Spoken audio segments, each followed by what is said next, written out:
ദിവാകരൻ, ദിവാകര, ഗുരു ഗുരു ദാദാ തിരിച്ചു വന്നു. കോടതി കൂട്ടിൽ എനിക്ക് നേരെ ചൂണ്ടിയ നിന്റെയൊക്കെ കൈവെട്ടാൻ സാക്ഷി പട്ടികളെ എവിടാ നിന്റെയൊക്കെ മറ്റവൻ?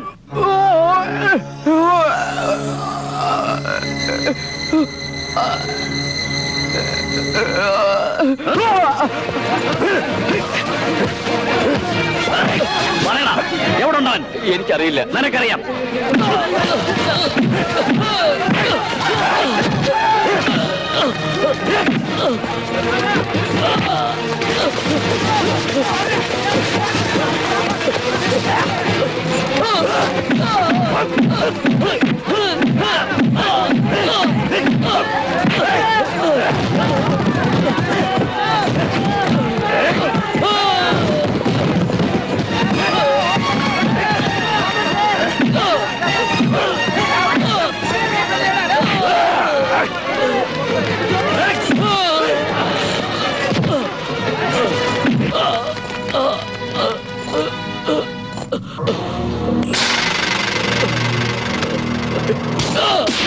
നിന്റെ അവനോട് പോയി പറഞ്ഞേക്ക് ഗുരുദാദാ തിരിച്ചു വന്നെന്ന്. ജയിലിലേക്ക് തന്നെ തിരിച്ചു പോകാൻ. 16 ആയുസുണ്ടെങ്കിലും 16 ദിവസത്തെ പരോളിൽ ഗുരു അവനെ അരിഞ്ഞു വീഴ്ത്തിയിരിക്കും. അവന്റെ കുടുംബം ഞാൻ കത്തിച്ച് ചാമ്പലാക്കും. നിങ്ങളുടെ കൂട്ടത്തിൽ നിന്നും ശക്തനായ ഒരു സ്ഥാനാർത്ഥിയെ നിർത്തുക എന്നുള്ളതാണ് പാർട്ടിയുടെ തീരുമാനം. അതനുസരിച്ച് നിങ്ങളുടെ നേതാവ് ദിവാകരനെ തന്നെ സ്ഥാനാർത്ഥിയായി തന്നിരിക്കുന്നു.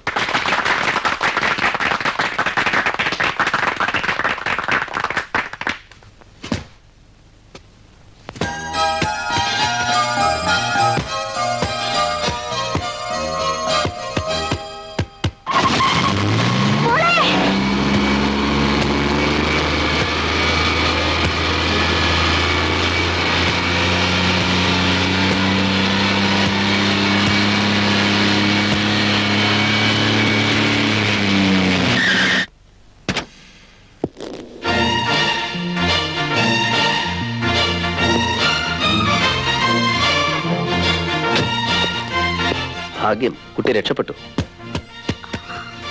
ടയർ പുതിയതാണോ?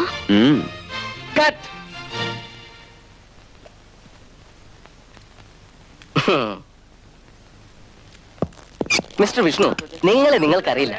ക്യാമറയിലൂടെ നിങ്ങളെ കാണുമ്പോ എന്തൊരു പേഴ്സണാലിറ്റി.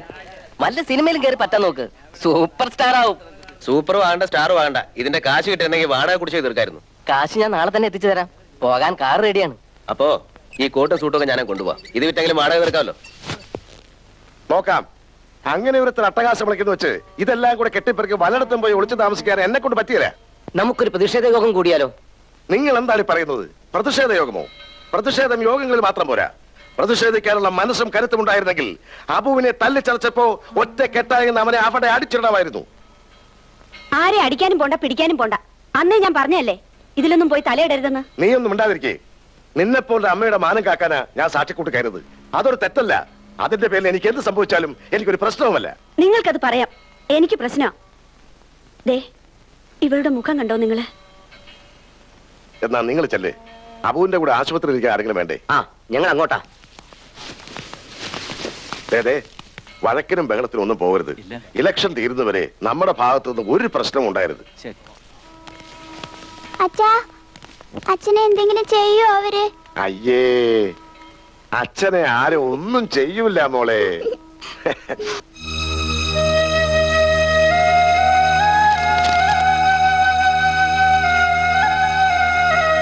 മന്നവൻ വന്നാനടി തോഴി.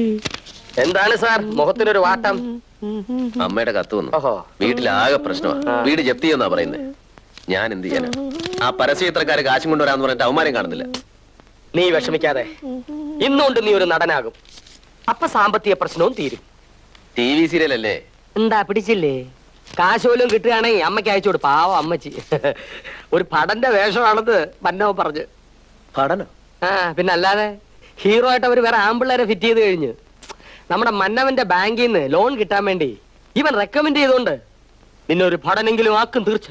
അല്ലല്ല, നല്ല വേഷം അങ്ങനെ പറഞ്ഞത്. വേഷം നല്ലതായിരിക്കും. കാലറ്റം വരെ നീണ്ടു കിടക്കുന്ന ചെവല കോട്ടും, കയ്യില് കസവും, തലേ തലപ്പാവും, തോളി കിന്നരി, പാല് പോലെ നീണ്ടു കിടക്കും. മുട്ടിടിച്ച് വീഴുമെന്ന് പേടിക്കണ്ട, കൈ കുന്തം കാണും. ഒന്ന് ബലമായി കുത്തിപ്പിടിച്ച് നിന്നാ മതി, ഒരക്ഷരം മിണ്ടാതെ. സംഭാഷണം ഉണ്ടെങ്കിലല്ലേ മിണ്ടേണ്ട കാര്യമുള്ളൂ. അങ്കിളെ അമ്മ പറഞ്ഞു താഴത്തേക്ക് ഇറങ്ങുമ്പോ വാടകം കൊണ്ട് ഇറങ്ങാവൂന്ന്. അങ്കിൾ താഴോട്ട് ഇറങ്ങുന്നില്ല എന്ന് പറ. അല്ലേ വേണ്ട, അങ്കിൾ ഇവിടെ ഇല്ല എന്ന് പറ. വാടക കൊടുത്തില്ലേ ഹരി? ഒന്നിച്ചല്ലേ കൊടുക്കാൻ പറ്റൂ. നിന്റെ എന്റെ ഞാൻ എടുക്കാം. ഇവന് വരുമാനം ഉണ്ടല്ലോ, തരട്ടെ. അതെ, രണ്ടുപേർക്ക് താമസിക്കാനുള്ളതാണ് ഈ മുറി. അതാണ് 2 കട്ടിൽ. ആ 2 കട്ടിലിൽ കിടക്കുന്നവർ വാടക കൊടുക്കണം. ഞാൻ ഇട്ടിക്കണ്ണി, അഗതി, പിച്ചക്കാരൻ, തറയിൽ കിടക്കുന്നവൻ. തറവാടകയായിട്ട് ചില്ലറ വല്ലതും തരാം. Somalia case.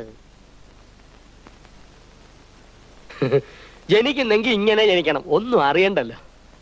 ഇന്ന് വാടക കൊടുക്കണം. ഇന്നേ വാടക കൊടുക്കണോന്ന് കേട്ടു. ഇന്ന് നീ കൊടുക്ക, ഞാൻ തരാം.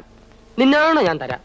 എനിക്ക് സ്വന്തക്കാരും ഇല്ലാത്തോണ്ടാണ് ഞാൻ നിന്നെ കൊണ്ട് കള്ളയാണേട്ടത്. നീ ക്ഷമി. ഏയ് വിഷ്ണു വിഷ്ണു അവിടെ വന്നേ. പൊന്നു രാമ ചേച്ചി, ഒരു നല്ല കാര്യത്തിന് പോകേണ്ട ദിവസമാ. നല്ല കാര്യത്തിന് പോകുന്നോ? എന്റെ വാടക തന്നിച്ച് നല്ല കാര്യത്തിന് പോയാ മതി. ഓ, ചില നേരത്ത് ചേച്ചിയുടെ സ്വഭാവം കണ്ട ഒരു ഭയങ്കരയാണെന്ന് തോന്നും. പഞ്ചപാവാണെന്ന് എന്നെ പോലുള്ളവർക്കല്ലേ അറിയൂ. എനിക്കിപ്പോ ആരുടെ സർട്ടിഫിക്കറ്റ് ഒന്നും വേണ്ട, വാടക എന്ന് കിട്ടണം. ഇങ്ങനെ കാലത്തെ കണ്ണിച്ചോരല്ലാതെ സംസാരിക്കരുത് ചേച്ചി. ഇന്ന് എന്റെ ഷൂട്ടിംഗ് തുടങ്ങുന്ന ദിവസമാ. അമ്മേ അങ്കിൾ ഇന്ന് അഭിനയിക്കാൻ പോവാ. ഇന്നായിട്ട് എന്തോന്ന് അഭിനയിക്കാനാ? ഇവൻ എന്നും അഭിനയം തന്നെയല്ലേ. എന്റെ മനസ്സിപ്പം വേദനിപ്പിക്കരുത് ചേച്ചി. ഞാൻ ആ കഥാപാത്രത്തെ ഇങ്ങനെ ഉള്ളിലിട്ട് ഉരുക്കി റെഡി ആയിക്കൊണ്ടിരിക്കുക. ഒന്ന് കുളിക്കണം, പോണം, അഭിനയിച്ചിട്ട് കൊടുക്കണം, ഉള്ള കാശിന് വാങ്ങിക്കണം, തിരിച്ചു വരണം, ചേച്ചിയുടെ വാടക എങ്ങനെ തരണം. അതെ അതെ. വിഷ്ണു, ആ. ഇതുപോലെ തന്നെ അവിടെ പോയി അഭിനയിക്കണം. ചേട്ടാ, ഒരു വിധം ഞാൻ ഒതുക്കിയെടുത്തു. ഒരുമാതിരി ട്രേഡ് യൂണിയൻ കലക്കലക്കല്ലേ. പേപ്പട്ടിയെ തുറന്നു വിട്ടു സർക്കാര്. നാട്ടുകാര് തല്ലിക്കൊല്ലുന്നതിന് മുമ്പേ ഞാൻ അവനെ തട്ടും. അച്ചായ, ഞാൻ അവനെ തട്ടുവേടാ ജെയിംസ് കുട്ടി. അച്ചായൻ ആരെ വേണേ തട്ടിക്കോ. ഗ്ലാസ് തട്ടിയിട്ട് ഉടക്കരുത്. ഓണർ എന്നെ ഇവിടെ നിന്ന് തട്ടും, ഞാൻ പട്ടിണിയായി പോവും. എന്റെ അന്നമ്മയെ നശിപ്പിച്ചവനെ അവൻ. ആരാ, പഴയ പേപ്പട്ടിയോ? അല്ലടാ, ദാദാ, പട്ടി ദാദാ, പേപ്പട്ടി ദാദാ. കുത്തി മലത്തും ഞാൻ അവനെ. കർത്താവേ, കത്തി മടക്കച്ചായ, കത്തി മടക്കച്ചായ. എന്റെ പൊന്നച്ചായ, വെള്ളം അടിച്ചോണ്ട് ഇതൊന്നും ഇടുപ്പിത്തിരി നടക്കല്ലേ. പലയിടത്തും മറിഞ്ഞു വീണാ ഇതങ്ങ് കേറും. പിന്നെ കീറി പുറത്തെടുത്തിട്ട് വേണം മറ്റവനെ കേറ്റാൻ. ജെയിംസ് കുട്ടി, ഓ, കൊണ്ടുവാ. ആരെ? ഒരു 100 ഒഴി. ഇത് പോരെ? പോരാ, ഇന്ന് ഞാൻ അവനെ കുത്തി മലത്തും. മലത്താനുള്ളതായില്ലേ? ഇപ്പൊ തന്നെ ആ ദാദ അടുത്ത് വന്ന് അച്ചായന്റെ കൈ കത്തിയോടെ പിടിച്ച് അവന്റെ വയറിനോട് ചേർത്ത് വെച്ച് അവൻ തള്ളിയാലേ കേറൂ. അതാ വരുവം. അല്ല, ഒഴിക്കണമെങ്കിൽ ഞാൻ ഒഴിച്ചു തരാം. ഒഴിപ്പാണല്ലോ നമ്മുടെ ജ്വാലി. അയ്യോ, ദാദയല്ല, നടൻ വിഷ്ണു, എന്റെ ഫ്രണ്ടാ. നിന്റെ കൂട്ടുകാരനാണെങ്കിൽ അവനോട് ഒഴി 100. ഓഹോ, തൊല്ലയാണ് ആശാനെ. അളിയാ, സംവിധാനത്തിനെ കണ്ടോ? കണ്ടു, സംസാരിച്ചു, എല്ലാം ഫിക്സ് ചെയ്തു. നടനായിട്ടാണോ പടനായിട്ടാണോ? കുന്തം. അയ്യേ, നടൻ, മെയിൻ നടൻ, ഹീറോ. പാട്ടൊക്കെ ഉണ്ട്. കിള്ളി വീത്തട്ടാ. കള്ളസാക്ഷിയൊന്നുമല്ല, കണ്ട കാര്യം കോടതിയിൽ പറഞ്ഞു. കൂടെ ജോലി ചെയ്യുന്ന ഒരുത്തന്റെ ഭാര്യയും മക്കളും പട്ടിണി കിടക്കുന്ന കണ്ടിട്ട് ഒറ്റ പൈസ വീട്ടിൽ കൊടുക്കില്ലായിരുന്നു മാത്യൂസ്. കെട്ടുന്നത് മുഴുവൻ ദാദായുമായിട്ട് കള്ളുപിടിച്ച് കളയും. അങ്ങനെ വന്നപ്പോഴാ കമ്പനിയിൽ നിന്ന് മാത്യൂസിന് കിട്ടാനുള്ള തുക ഒരു 6,000 രൂപ വരും. ആ തുകയും സംഘടിപ്പിച്ച് മാത്യൂസിന്റെ വീട്ടിൽ ഞാൻ ചെന്നപ്പോഴാ കാണാൻ പാടില്ലാത്ത ആ കാഴ്ച കണ്ടത്. തങ്കം പോലത്തൊരു ഭാര്യയായിരുന്നു ആ ചേട്ടത്തി. കെട്ടിയവന്റെ പിടിപ്പുകേട് കൊണ്ട് അങ്ങനെയൊക്കെ സംഭവിച്ചു പോയി. കേസായി. മാത്യൂസ് ആ കേസ് കൊടുത്തത്. എനിക്ക് സാക്ഷി പറയേണ്ടി വന്നു. അവനെ ശിക്ഷിച്ചു. ആ വൈരാഗ്യം തീർക്കാനാണ് പോലും അവൻ പരോളിലിറങ്ങിയത്. ആയിക്കോട്ടെ, വരുന്നിടത്ത് വെച്ച് കാണാനൊന്നുമില്ല ചേട്ടാ. കുരയ്ക്കുന്ന പട്ടി കുരയ്ക്കത്തേ ഉള്ളൂ, കടിക്കത്തില്ല. എന്നൊന്നും പറയാനൊക്കത്തില്ല. ആ അബുവിനെ എടുത്തിട്ട് അടിച്ച് ശരിയാക്കിയെന്ന് പറഞ്ഞില്ലേ? യുവമാരൊക്കെ എന്തും ചെയ്യും. പിന്നെ ചെയ്യാനും വരട്ടെ, നമ്മളെ കയ്യിൽ നിന്ന് മാങ്ങ പറിക്കാൻ പോവോ? നീ പോടാ.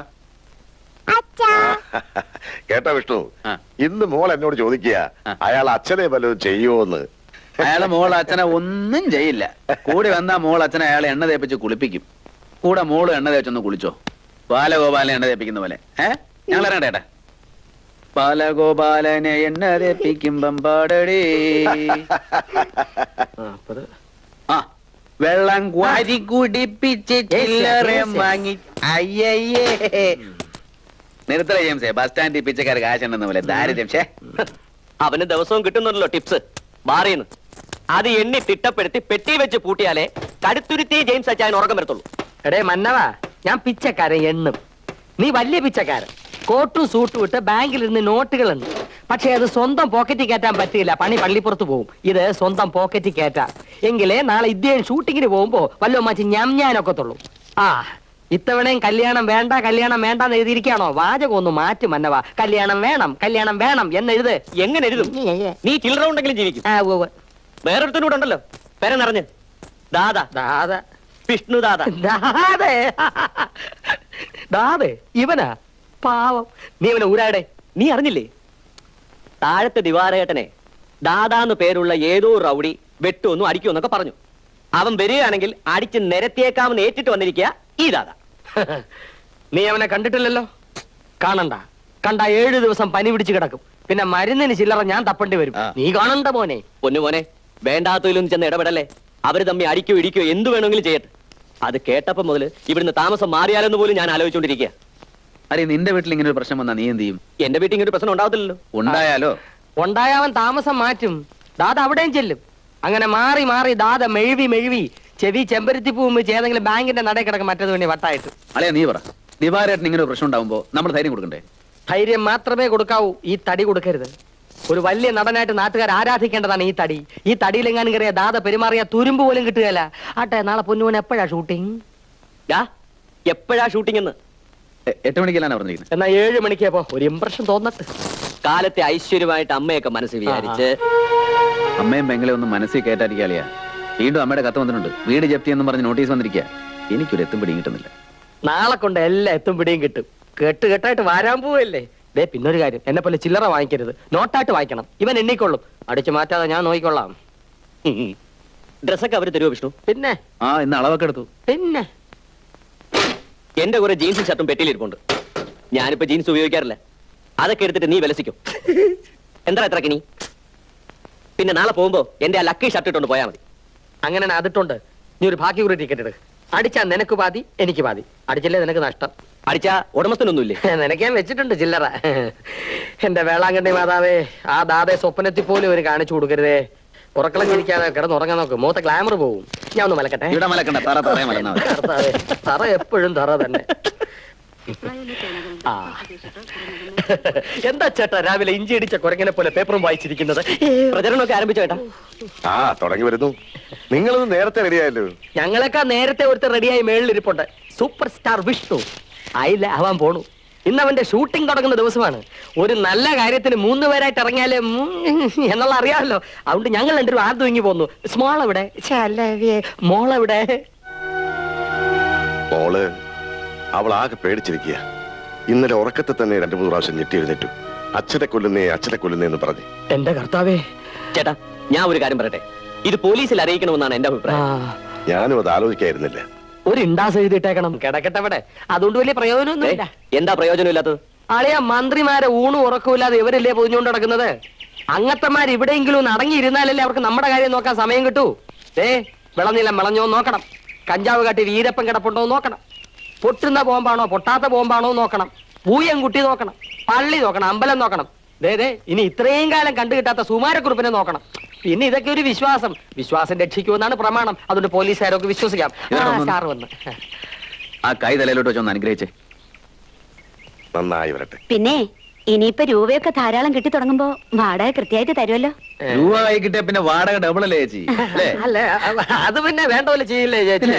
അങ്കിളെ കൊലുസ് മറക്കരുത് കേട്ടോ. ആ കാശൊന്ന് കയ്യിലോട്ട് വന്നോട്ടെ മോളെ. പോലീസ് അല്ല അങ്കിള് വാങ്ങിച്ചു തരാൻ പോകുന്ന എന്നാന്ന് കണ്ടോ അല്ലേ? അല്ല, ഇവിടുന്ന് താളം ചവിട്ടിയാ മതിയോ? ഷൂട്ടിങ്ങിന് സമയമായി പോണ്ടേ? പോ ചേച്ചി. തിരുവേനി വാ, അവന്റെ ഷൂട്ടിംഗ് ആണ്. ഇന്ന് ബാങ്കിൽ പോണ്ട. എനിക്ക് പോണം. നീയൊക്കെ എവിടെങ്കിലും ഒന്ന് ആയി കണ്ടാ മതി. ഒരു നല്ല കാര്യം പറഞ്ഞപ്പോ മനസ്സുണ്ടെങ്കിൽ മതി. Vishnu, all the best. Thank you. അല്ലെ ആട്ടോ ഇപ്പൊ വേണ്ട. പൊരിഞ്ഞ വെയിലത്ത് പൂണൂലിട്ട് നടക്കാനാണ് നിന്റെ വിധി. ആട്ടോ കുഴപ്പമില്ല. കല്യാണന്മാര് വന്നല്ലോ. എന്തുവാടേ ലേറ്റ് ആയത്? നമ്മളെ കാണാത്തോണ്ട് ഷൂട്ടിംഗ് സ്ഥലത്ത് നാളെ വിട്ടതായിരിക്കും. നിങ്ങളല്ലേ ദിവാറിന്റെ വീട്ടിൽ താമസിക്കുന്നത്? അതെ, വാളിയാ. ഞങ്ങളിപ്പോ നിങ്ങളെ സംസാരിച്ചോണ്ടിരിക്കായിരുന്നു. ഇതാണ് വിഷ്ണു, ഹീറോ. ഓഹോ, നിങ്ങൾ ആരാ? ഒരു കാര്യം പറയാനുണ്ട്, അതം കേട്ടോണ്ടാ മതി. വേറൊരു വീട് അന്വേഷിച്ച് ദിവാറിന്റെ വീട്ടിൽ ഉടനെ മാറിക്കണം. ഓ, നമ്മളെ മനസ്സിലായില്ല. പോലീസ് ഡിപ്പാർട്ട്മെന്റിലാണോ ജോലി? ഇത് വേറെ ഡിപ്പാർട്ട്മെന്റാ. ഗുരുദാദ് ആ വീട് കത്തിക്കാൻ പോവാ. അയ്യോ, അദ്ദേഹത്തിന്റെ ആൾക്കാരാണോ നിങ്ങൾ? എന്തുകൊണ്ട് നേരത്തെ പറഞ്ഞില്ല? ചെറുപ്പക്കാരാണല്ലോ എന്ന് കരുതി ഒരു മുന്നറിയിപ്പ് തന്നതാ. അയ്യോ, എന്ത് നല്ല മനസ്സാ മൂന്നുപേരുടെ.